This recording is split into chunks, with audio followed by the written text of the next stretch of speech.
Bonjour et bienvenue à Lumière de la Parole. J'espère que vous allez bien. Ici Père Dominique qui vous accueille en ce mardi 4 mai.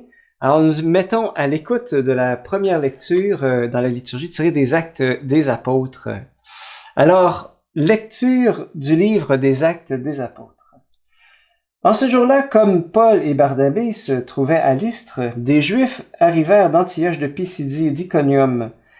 Ils se rallièrent les foules, ils lapidèrent Paul et le traînèrent hors de la ville, pensant qu'il était mort. Mais quand les disciples firent cercle autour de lui, il se releva et rentra dans la ville. Le lendemain, avec Barnabé, il partit pour Derbé. Ils annoncèrent la bonne nouvelle à cette cité et firent bon nombre de disciples. Puis ils retournèrent à Lystre, à Iconium et à Antioche de Pisidie. Ils affermissaient le courage des disciples et les exhortaient à persévérer dans la foi en disant « Il nous faut passer par bien des épreuves pour entrer dans le royaume de Dieu. » Ils désignèrent des anciens pour chacune de leurs églises et après avoir jeûné et prié, ils confièrent au Seigneur ces hommes qui avaient mis leur foi en lui. Ils traversèrent la Pisidie et se rendirent en Pamphylie. Après avoir annoncé la parole aux gens de Pergé, ils descendirent au port d'Attalia et s'embarquèrent pour Antioche de Syrie, d'où ils étaient partis. C'est là qu'ils avaient été remis à la grâce de Dieu pour l'œuvre qu'ils avaient accomplie. Une fois arrivés, ayant réuni l'Église, ils rapportèrent tout ce que Dieu avait fait pour eux et comment il avait ouvert aux nations la porte de la foi. Ils passèrent alors un certain temps avec les disciples. Parole du Seigneur, nous rendons grâce à Dieu.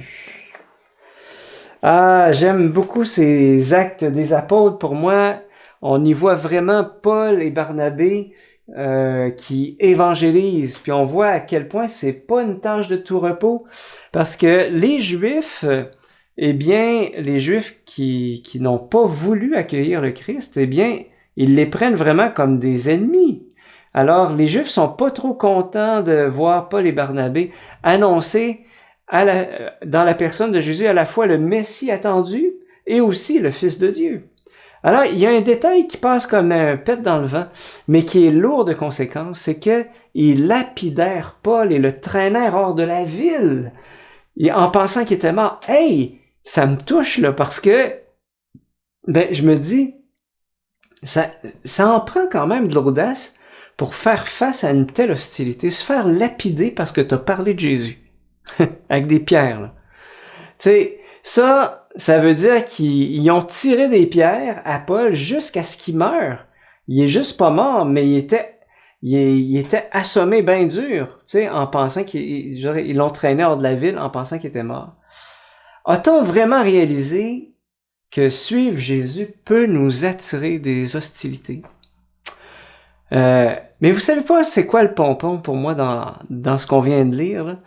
C'est ce qui suit pour moi est estomaquant. C'est quand les disciples firent cercle autour de lui, il se releva et rentra dans la ville.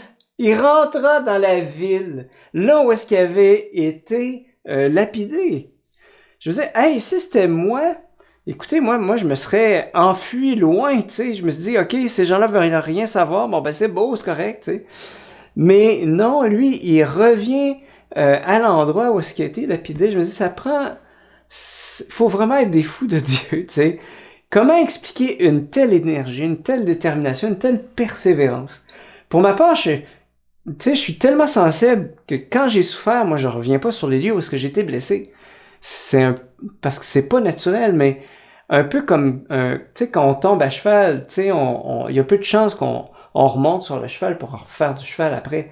Mais Paul, même tout couvert de plaies, de tuméfaction, il retourne dans la ville pour annoncer la bonne nouvelle de Jésus.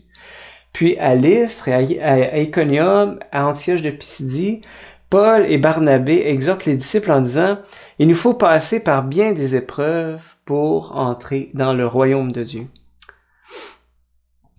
Dans mon expérience en Église, là, quand une œuvre est féconde et porte du fruit, quand elle est enthousiasmante et qu'on y reconnaît l'Évangile vécu, cette œuvre eh bien, elle attire à peu près tout le temps l'hostilité. C'est un phénomène que je m'explique mal, mais je l'ai vu tellement de fois. Regardez simplement l'histoire des fondations de communautés religieuses, les martyrs canadiens, ou bien, je prends juste, vous irez lire ça, les épreuves de la bienheureuse Marie-Rose du Rocher, avec l'épouvantable abbé Shiniki, par exemple. Je dis, comment ça se fait quand on veut juste vivre l'Évangile, qu'on s'attire autant de roches? Tu sais, mais en fait, c'est parce que c'est le mystère de la croix. C'est le mystère de la croix.